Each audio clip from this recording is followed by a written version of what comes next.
Назарларыңызға «Клик с пультом по жизни» фильміне қысқаша мазмұндама. Басты кейіпкер Майкл Ньюман, еңбекқор сәулетші. Ол мансапқа қатты беріліп, отбасына, әйелі Донна мен 2 баласына аз уақыт бөледі. Бір күні Майкл ерекше пульт табады. Бұл пульт оған өмірін басқаруға мүмкіндік береді. Уақыт тоқтату, артқа немесе алға айналдыру, тіпті жағымсыз сәттерді өткізіп жіберу сияқты. Басында бұл Майклға өте ыңғайлы болып көрінеді.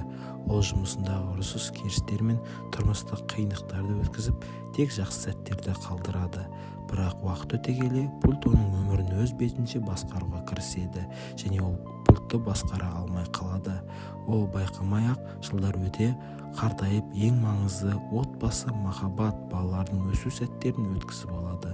Соңында Майкл түсінеді, өмірдің мәні тек жақсы сәттерде емес, қиындықтар мен ұсақ-түйек күндерде де маңызды екенін. Ол бәрін қайтарып, отбасымен жаңа өмір бастауға мүмкіндік алады, және де бәрін, уақыттың барлығын кері қайтарады. Фильмнің негізгі мақсаты өмірдің әр сәтін бағалау, жақындарға уақыт бөлу және бақытты сәттерді жылдам өткізбеу туралы әсерлі комедиялы драма.